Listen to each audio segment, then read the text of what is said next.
encontramos en el marco del proyecto Experiencia Malvinas.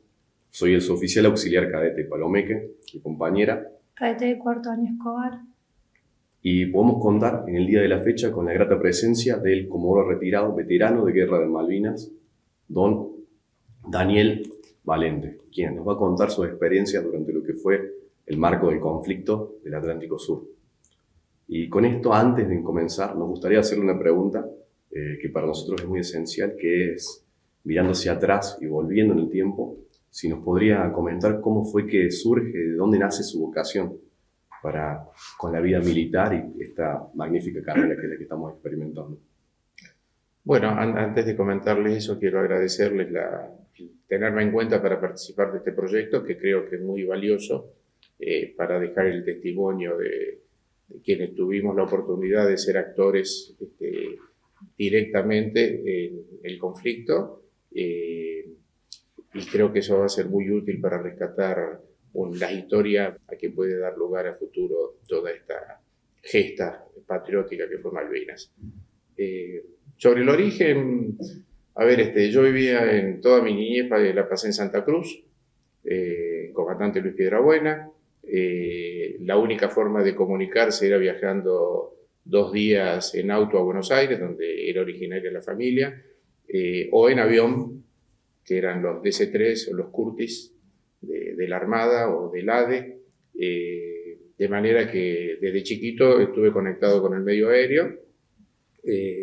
Aparte, mi padre fue egresado del Liceo Militar General San Martín, tenía un álbum de fotos muy linda, donde yo veía todas las cuestiones de las maniobras, etcétera, etcétera. Así que desde chico se fue plasmando en mí la idea de volar y lo militar.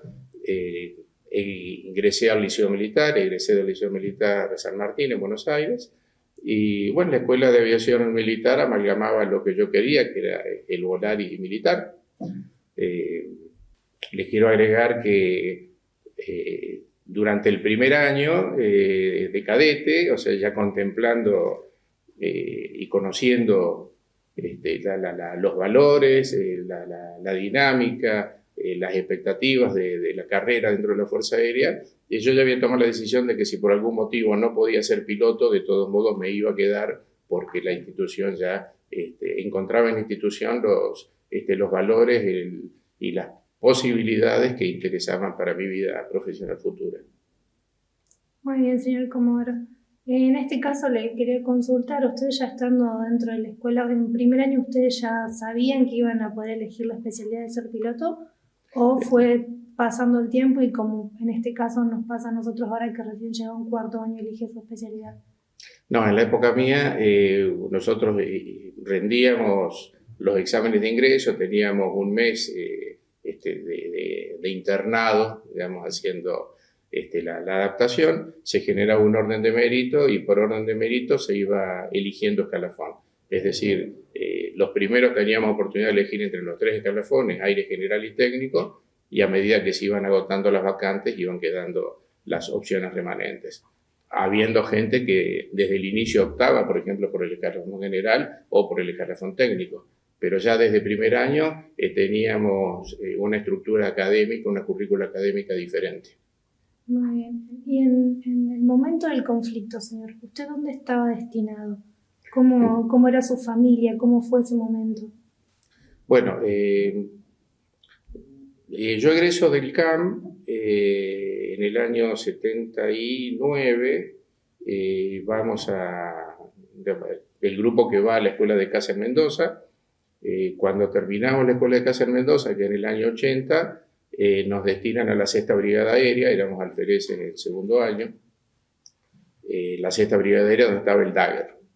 Desde luego fue llegar a la 6ª Brigada, bajar del avión y nos recibieron los 2 jefes de escuadrón diciéndonos que no sabían qué hacíamos ahí porque habían dicho que no nos querían ahí. Éramos alfereces y por lo tanto no era razonable que voláramos un Mirage. Así que nos mandaron de vuelta a Mendoza. En ese momento se rehabilitó el Escuadrón Sabre, que había sido desactivado luego del 78. Así que tuve la oportunidad hermosa de volar por 1 año y medio el Sabre, juntar las horas de vuelo que esperaban en Tandil que juntáramos, y como alfereces en tercer año, en agosto del 81 fuimos a Tandil.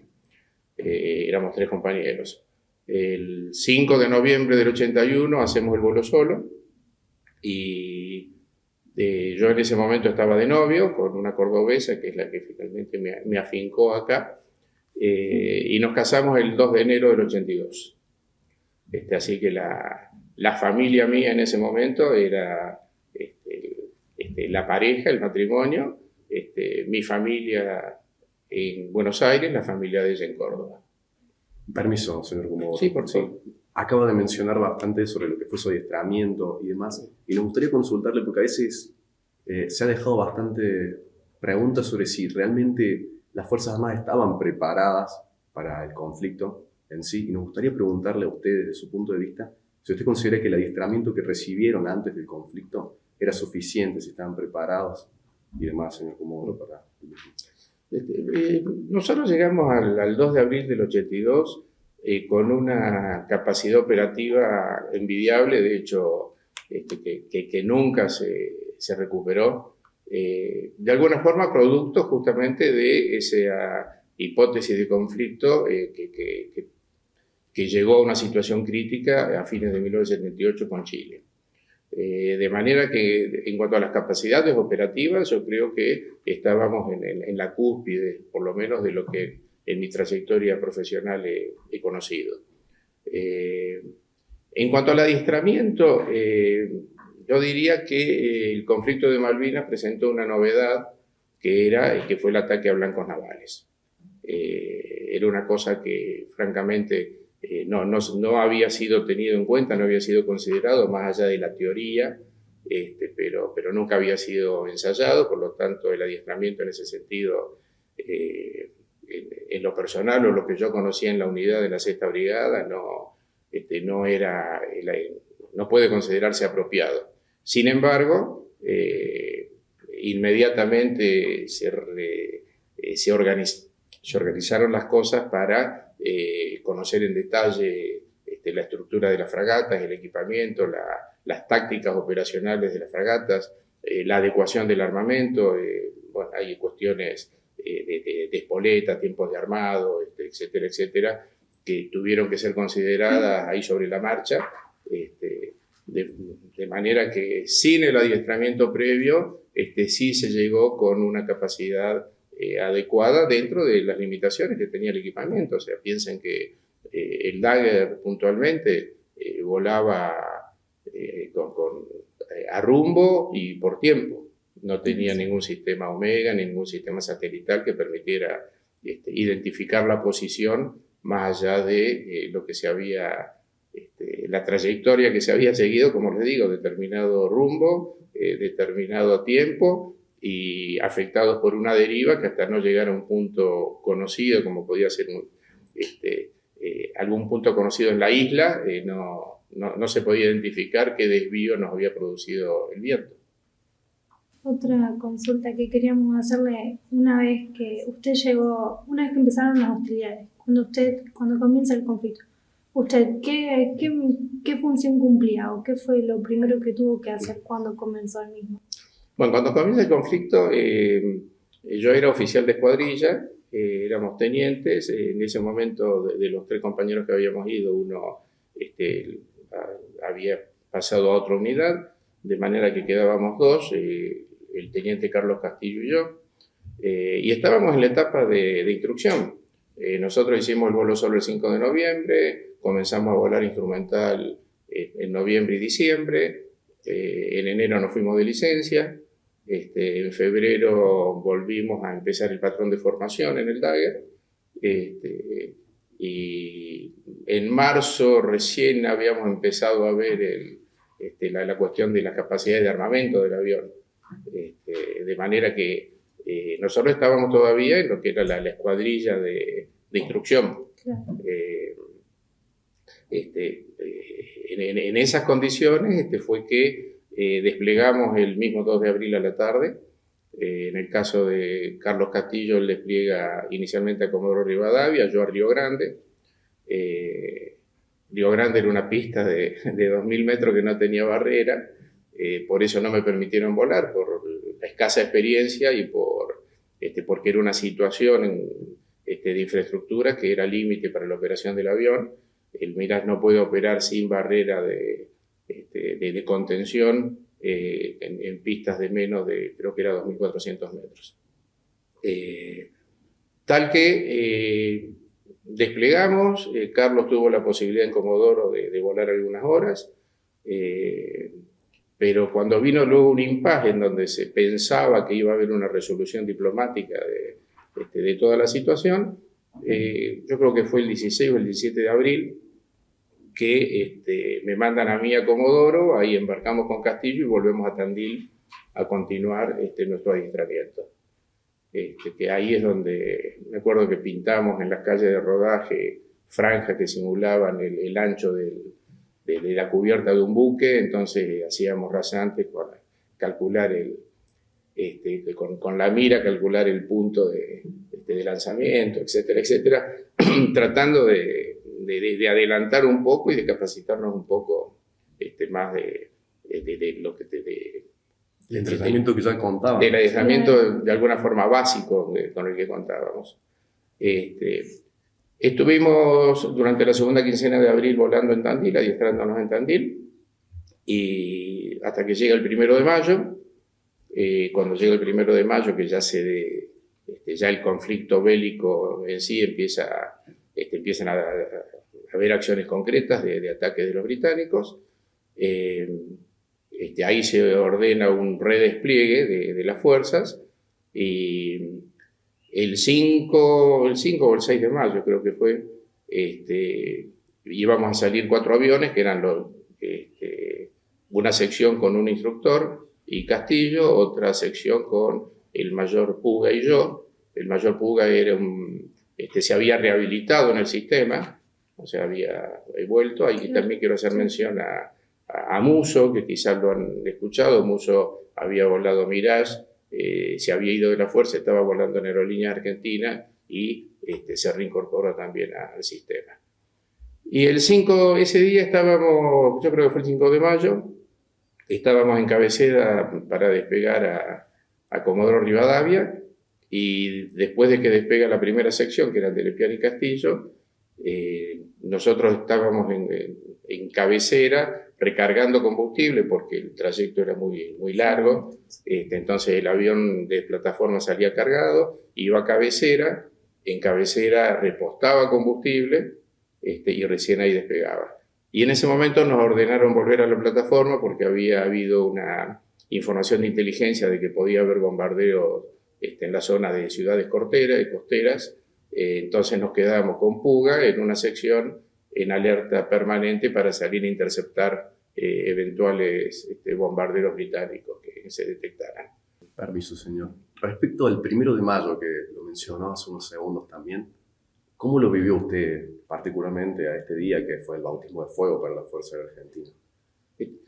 Bueno, el 1 de mayo fue realmente desde lo personal, fue de alguna manera una sorpresa porque era la situación que habíamos pensado a la que no se iba a llegar. Pero una vez que ocurrió, es como decir, bueno, es como salir a la cancha, ya está. No sabíamos si íbamos a jugar o no, bueno, ahora hay que jugar. Yo recuerdo que, bueno, a ustedes les interesa el tema de la familia. Me acuerdo que yo ese 1 de mayo, no me acuerdo si estábamos viniendo o volviendo a Córdoba, porque yo la había traído a mi esposa, que todavía seguía estudiando acá en Córdoba, y bueno, ella desde luego lo vivió con un dolor y un miedo tremendo, o sea, por supuesto, pensando en todo lo que venía por delante. Bueno, buen día, señor Comodoro. Nosotros vamos a ir continuando con la entrevista. Cadete de cuarto año Mansur y mi compañera. Cadete de cuarto año Farol. Retomando lo que es el tema del conflicto del Atlántico Sur, queríamos preguntarle, dentro de todas las misiones que tuvo que afrontar, ¿cuál fue la más difícil que tuvo que suceder en lo que es el conflicto del Atlántico Sur para usted? Bueno, yo participé solamente de 2 misiones. Antes quiero comentarles algo.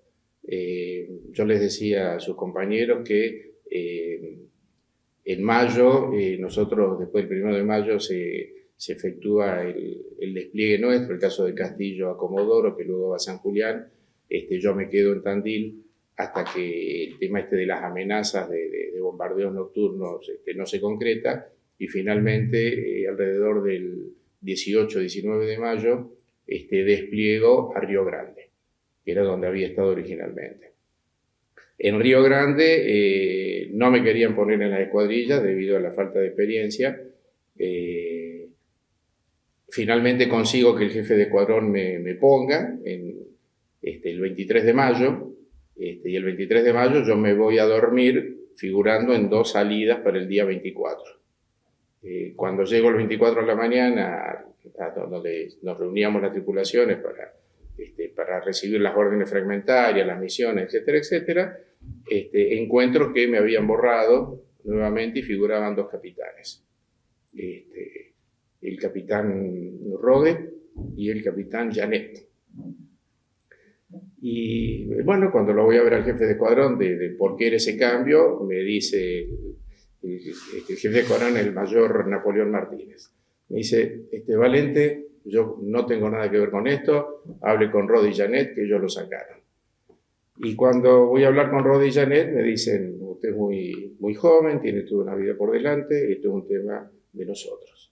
Así que, y a las 10 de la mañana aproximadamente me asignan para llevar de Río Grande a Tandil un avión, el Charlie 401, que había sido dañado en un ataque y perdía combustible. Entonces había que llevarlo con sucesivas escalas para llegar a Tandil, y ese día la salida mía era a las 11 de la mañana aproximadamente, y cuando estaba sentándome en la cabina me avisa el mayor Martínez que una escuadrilla que había salido de San Julián habían derribado a los 3 que eran el capitán Díaz, el mayor Puga y Castillo. De manera que bueno, esa fue quizás para mí el vuelo, la misión, si se quiere, más comprometida, que no tuvo nada que ver con los británicos, pero sí emocionalmente formó parte de una realidad que me caló muy hondo. Bueno, después de eso, después de llevar ese avión a Tandil, sí, vuelvo a San Julián y continúo operando de San Julián, y ahí me toca una misión de diversión el 7 de junio, que fue... ustedes deben estar familiarizados con el término diversión. Sí, salimos 4 aviones de San Julián con 3 tanques con misiles, los Jaffir y cañones, y la idea era ir a Bahía San Carlos, pinchando el lóbulo radar para que nos detectaran las patrullas aéreas de combate británicas. Íbamos al norte de San Carlos, de esa forma, cuando el radar de Puerto Argentino nos avisa que ya estaba viniendo la PAC a interceptarnos, entonces ahí nos hicimos un descenso muy pronunciado rasante en el rumbo de San Carlos. Cuando llegamos a rasante pegamos la vuelta al continente, y eso estábamos desplegando de San Julián a Gallegos, así que ese aterrizaje lo hicimos en Gallegos. Esa misión fue un éxito. Las PAC vinieron a interceptarnos, afortunadamente no lograron interceptarnos, pero sí se liberó la operación aérea en Bahía Agradable. De esa forma, las primeras escuadrillas que atacaron Bahía Agradable pudieron hacerlo sin oposición aérea de los británicos, porque todas las patrullas de combate habían venido a interceptarnos a nosotros. Cuando aterrizamos en Comodoro y en Gallegos, estaban los A4B que iban a salir nuevamente a Bahía Agradable. Lamentablemente el factor sorpresa ya se había perdido, y los estaban esperando, y de esa escuadrilla regresó un solo avión. La segunda misión que me tocó fue el 13 de junio. La misión era bombardear Monte London, en las cercanías de Puerto Argentino. Ya el 13 de junio se sabía que nada iba a dar vuelta a la resolución del conflicto, pero uno iba pensando que podía ser de alivio para las fuerzas terrestres, para de alguna forma facilitarles, aunque si fuera su reagrupamiento en Puerto Argentino. Lamentablemente las condiciones meteorológicas no nos permitieron visualizar las islas, había llovizna, techos muy bajos. Cuando llegamos, como les decía, por tiempo y rumbo debíamos estar cerca de las islas, yo lo veo al guía que iba formado lateralmente, el guía veo que eyecta las bombas, y me sorprende, y le digo, se le cayó algo. Me dice, eyecte cargas, nos interceptan, vamos arriba a la derecha. Yo eyecté las cargas, puse ascenso arriba a la derecha y le dije, no veo nada. No, me dice, están adelante, pero ya nos estamos pegando la vuelta. Y le digo, bueno, avísele a los otros. Acá vale hacer una aclaración, el Dagger tenía 2 equipos de comunicación, el VHF. Uno que era para la sección y otro era para toda la frecuencia de las escuadrillas que estaban operando ahí. Nosotros teníamos 2 aviones adelante nuestro y veníamos nosotros 2 detrás. Yo lo único que escuchaba era el jefe de sección mío. Por eso le digo, bueno, avísele a los otros que... No, me dice, ellos ya se pegaron la vuelta porque ya los interceptaron. Y bueno, en ese momento fue no ver nada, pensar, estarán, no estarán, vendrá el misil, no vendrá el misil, y poner rumbo al continente y pegar la vuelta a Río Gallegos. Así que esa segunda misión fue realmente una gran frustración. Disculpe, señor Comodoro, ¿tenían alguna tradición antes de salir a volar? Si se juntaban, rezaban juntos, hablaban de algo, se encomendaban a algo, alguna creencia, algo que los fortalezca para lo que sería el vuelo después, o directamente era algo más automático y uno le tocaba volar y tenía el turno de vuelo y se iba a volar directamente. ¿Cómo era la situación en ese momento? No, la situación era vivida con la mayor normalidad posible. Sí, desde luego, había participación en misas, había charlas con los curas, pero no había... yo por lo menos lo viví más desde una cuestión personal y no grupal.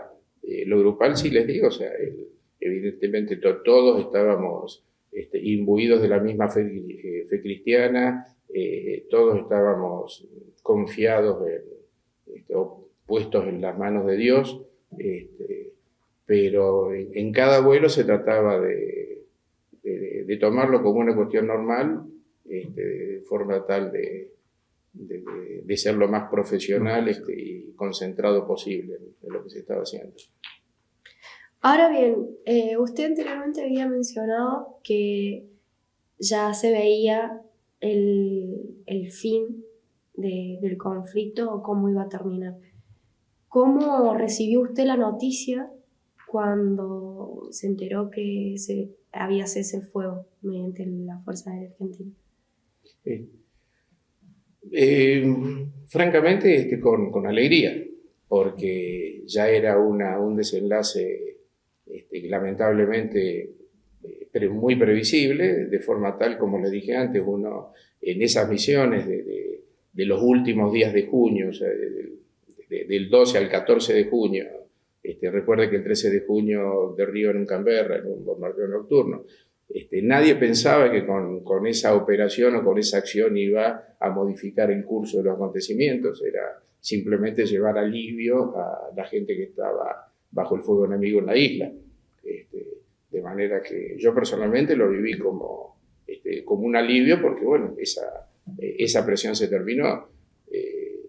Lamentablemente, y acá es importante para ustedes, y como decía von Clausewitz, el tema de la niebla en la guerra. Los mismos británicos reconocen que si la meteorología no le hubiera impedido a la Fuerza Aérea operar del 25 de mayo a los primeros días de junio, que fue una semana clave, ellos no hubieran podido sostener el esfuerzo por las pérdidas que estaban sufriendo. Y consideraron el regresar a Gran Bretaña. Retomando, señor Comodoro, lo que usted había mencionado anteriormente sobre los vuelos de diversión, ¿a qué hace referencia con eso, señor Comodoro? El vuelo de diversión es un vuelo que tiene por objetivo desviar la atención de las fuerzas defensivas enemigas. En este caso, la escuadrilla actúa como un señuelo, se comporta como que va a atacar un determinado objetivo y entra voluntariamente en el rango de detección del enemigo, de forma tal que una vez detectados, el enemigo dirige los vectores que tiene en el aire de defensa aérea para neutralizar esta amenaza, mientras que la amenaza real está yendo por otro lado. De esa forma se le resta al enemigo la capacidad de defender el objetivo que realmente está siendo atacado. Es como un medio de distracción. Exactamente, es una distracción, es enviar un señuelo a determinado lugar para que el enemigo vuelque su esfuerzo a neutralizar ese, cuando el verdadero ataque está viniendo por otro lado. Con el peligro que eso involucra, ¿no? De hacer esa actividad. Sí, porque uno, digamos, para que tenga éxito, uno tiene que ser detectado, uno tiene que esperar que vengan a interceptarlo y después tiene que esperar que no lo alcance. Pero esa misión realmente fue un éxito porque permitió que la primera oleada de ataque a Bahía Agradable se hiciera sin oposición británica desde el aire. Por eso todos los aviones que participaron volvieron sin problemas al continente y se infligieron gravísimos daños a la flota británica. No fue así con la segunda salida. Finalizando ya con respecto al conflicto, ¿cómo siguió después su vida personal luego de ello, su vida activa en la Fuerza Aérea? Yo estuve 2 años más en Tandil como oficial de escuadrilla, jefe de sección.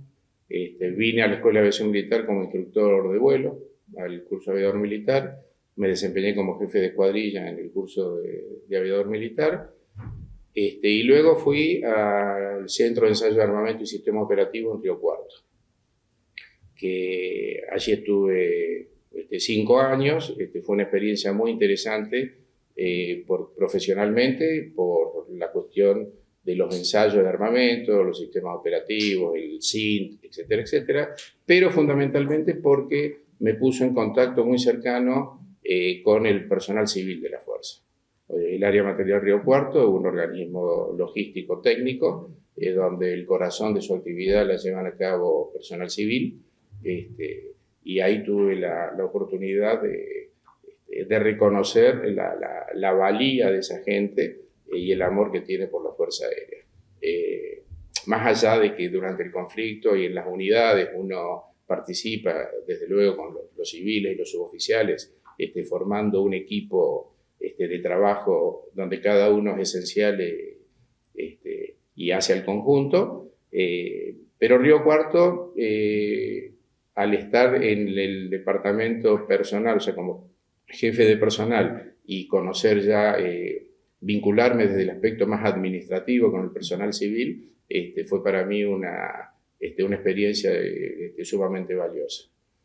Bueno, después de eso fui a la Escuela de Guerra, hice los 2 cursos en la Escuela de Guerra. Me designaron para hacer el curso de la Escuela de Guerra en los Estados Unidos. Al regreso estuve en la Jefatura 3 en Planificación. Y luego estuve en el Comando de Regiones Aéreas por 5 años en operaciones. El Comando de Regiones Aéreas, ustedes ya no lo conocen como Comando de Regiones Aéreas, era la autoridad aeronáutica de la República Argentina. Luego de esos 5 años, estuve 2 años aquí en la escuela, en el Departamento de Gestión Educativa, y luego me designaron como representante de la Argentina en el Consejo de la Organización de Aviación Civil Internacional en Canadá. Me desempeñé 3 años en esa función y cuando regresé acá como jefe de departamento formación, en el comando del personal, que tenía toda la parte de educación en aquel entonces. Y finalmente en el año 2009, al no ser promovido al grado de brigadier, cuando era el momento que le tocaba mi promoción, pedí el retiro y desde entonces estoy en situación de comodoro retirado. ¿Qué enseñanza usted puede rescatar de lo que fue el conflicto y qué le puede decir a las nuevas generaciones sobre lo que es la carrera militar y cómo desempeñarse de manera eficiente, digamos. ¿Cómo desempeñarse correctamente? Desde mi punto de vista es bastante sencillo. Es dedicación y esfuerzo. Es preocuparse por superarse, por hacer lo que hay que hacer, tratar de hacerlo bien, y todo lo demás viene por añadidura. O sea, el reconocimiento, las opciones de carrera que se les van a ir abriendo, la satisfacción con ustedes mismos por lo que van haciendo, eso es un resultado de la acción cotidiana de cada uno. De manera que, como consejo, lo que le puedo decir es básicamente eso: dedíquense y esfuércense. Después las circunstancias harán más o menos, pero el éxito va a estar en ustedes mismos. En cuanto al conflicto, bueno, la enseñanza que deja el conflicto, desde luego, es que hay que tratar de evitar la acción bélica a toda costa. O sea, los estados y la sociedad en general, o la organización de estados, tiene herramientas diplomáticas suficientes como para que, si son bien tratadas, las soluciones se logren por vía pacífica. Lo que no quita que en algún momento la integridad de la nación y de la república haga necesario llegar al conflicto armado. En ese caso, uno tiene la tranquilidad de saber que está defendiendo lo que quiere, está defendiendo lo que recibió, está defendiendo lo que quiere que sus hijos, que sus nietos, que sus bisnietos hereden. Y ese es el compromiso que uno asumió al incorporarse a las Fuerzas Armadas. El defender algo que ha recibido y que se pretende que se mantenga incólume para ser traspasado a las generaciones venideras. Bueno, Queríamos agradecerle por su tiempo y por esta entrevista y su legado hacia nosotros. Bueno, yo les agradezco a ustedes por la posibilidad y, como les dije inicialmente, por el proyecto, porque sí, como se trata, como bien dice, de dejar un legado para los que van a venir, para que entiendan que todo esto que tenemos es producto del sacrificio de muchos. Exacto. Muchísimas gracias. A ustedes.